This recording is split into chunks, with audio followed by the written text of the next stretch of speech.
I'll tell you something, Bartley. If you'd been fighting me at Doncaster instead of Bob Gaskin, that would never have happened.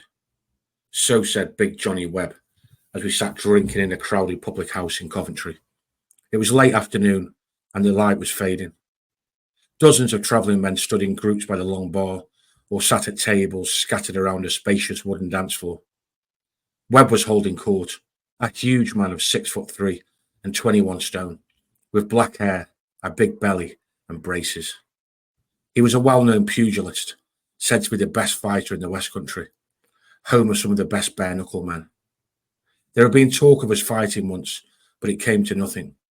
Now he was acting friendly enough, but there was an undertone to his conversation that I didn't like. I had gone for a lunchtime drink with John and Elias Taylor. John was the champion of the Fens, while Elias is the best middleweight gypsy in England. That's what he says anyway. We ended up in this drinking den. I think it was the Port of Calls in Earlston. Then in came Johnny Webb with his brothers, all big men. They were staying nearby on a gig site. The minute Webb walked in, John Taylor said, "I don't like this man, and I'd never liked him." "That's your business," I said. John was always saying things like that. Webb and his brothers joined us, and eventually he fetched up about Doncaster.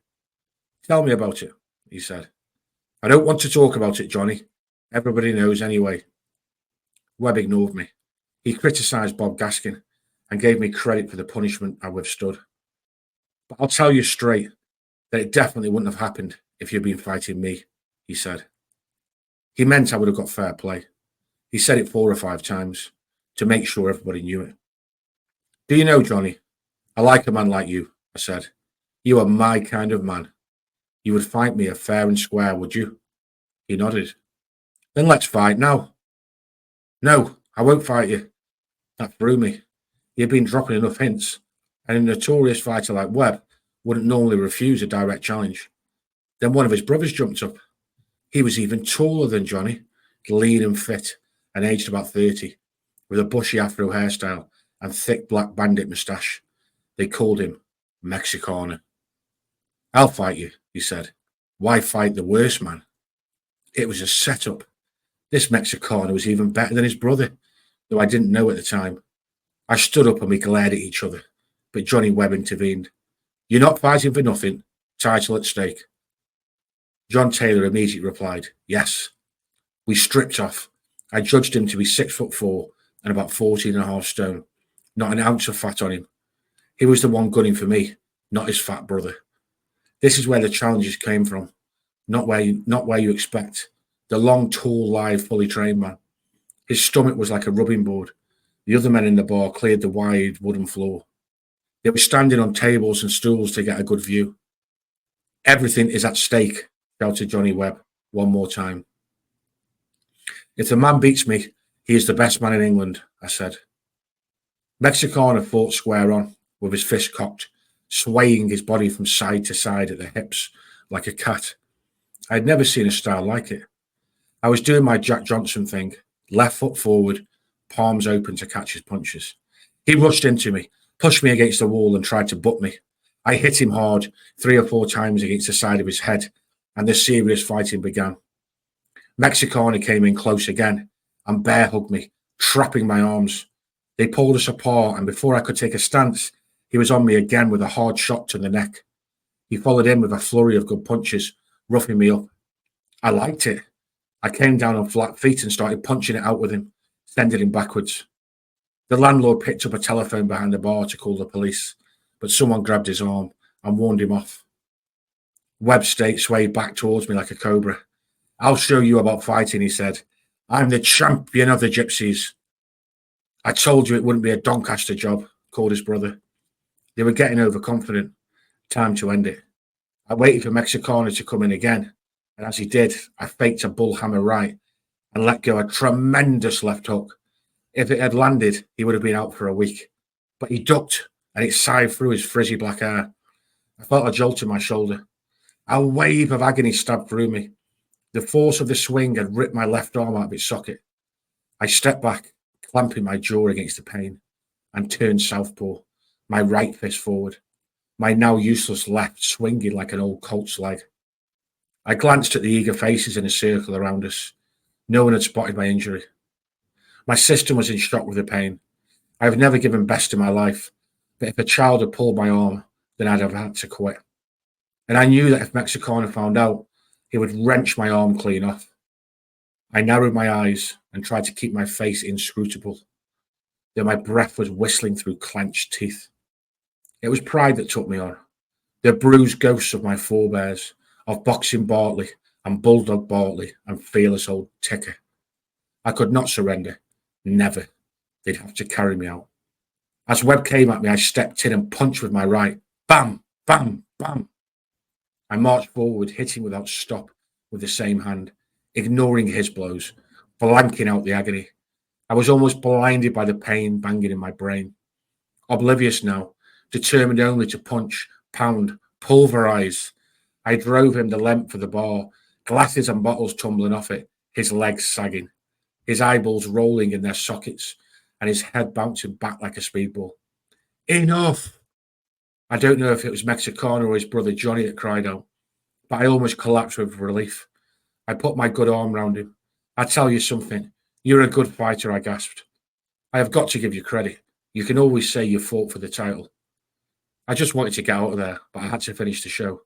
Drinks all around, I shouted. I dropped some money on the bar, shook hands with Webb and his brothers, and left. John Taylor tried to insist that we go in the car park and fight again. I think he wanted to try out Johnny Webb. He still didn't know about my arm. Through gritted teeth, I hissed, "The man's just given in. Leave it." We got in John's Volvo. I nearly fainted. "Get me to the hospital, quick as you can." "What is it? What's the matter?" I told him about my shoulder as we drove. Elias Taylor whistled. "When I saw your big left hanging at your side, Bartley, I thought, what a style that is." I got through the hospital door, crouched over with the pain. A doctor came and examined me. "How did you do this?" "I was in a bit of a scuffle." It must have been some scuffle. Your arms are as big as my thighs." They put an oxygen mask on me and tried to force the discolorated shoulder back in its socket, but couldn't. The pain was unbearable. After a while, they said they'd have to give me an anaesthetic. I had to sign a pink consent form and then they put me under. In the meantime, John Taylor had set off to my mother's to tell her I was in hospital, only to be stopped on the way by police for drunk driving. Typical. When I awoke, my arm was back in. I asked the doctor how he had done it, and he said they'd use a wooden mallet to knock it in. It was in a sling for weeks, but it's never come out since. They said Sonny Liston never really hurt his shoulder when he quit in his first fight against Ali. Well, I believe he did, because I suffered the same in that fight, and I can vouch that the pain was too much. As for the Webbs, I never saw them again, though I heard Mexicana later fought a good man called Cooper to a draw in the New Forest. So that was an audio reading from Bartley Gorman, King of the Gypsies. Brilliant read, really is. It's got some crazy stories in. I was rereading some the other day, and I wasn't sure whether to do this one, which was against allegedly the best man from the West Country, Webb, Johnny Webb's brother, younger brother, Mexicana. I thought this was quite an interesting one, but there's another brilliant one as well from when Bartley went into Moss Side and he was drinking around Moss Side back in the day, which I can bring to you another time. But really recommend you purchase this book. It helps out the family, I believe, or whoever it is who has the rights to the book, etc. So that link's in the description. I see a lot of people, well, I get loads of people requesting me to do stuff on Bartley. They love Bartley and they want to hear more stories, etc. But there's a lot of detractors as well. And I think from the traveller community, there's that sort of divide between English and Irish, who was the best travellers. And it might be one that I can do. Maybe bring a good friend of mine, Willie Joyce, on from the Oxford Joyces to ask his opinion on the fighters. Got a lot of time for William and the Oxford Joyces and the Irish Joyces, good people, to see what they think. Who do they think was the best fighters in history from traveller history, and maybe put top 5 travellers versus top 5 non-traveller.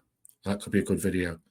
But it's an interesting debate. From what I can see, and from what I'm told, he was the real deal. You can just see it on the bag, where he's punching the bag at the beginning, that he's heavy-handed.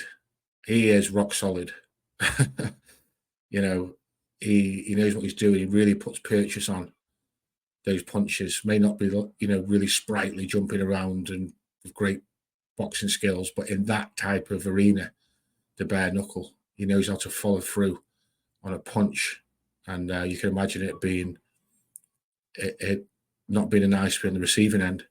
But let me know your thoughts on Bartley. I always enjoy reading the comments, and until next time, smash the likes out there, subscribe if you haven't, or hit the notifications, and I'll be back on Wednesday.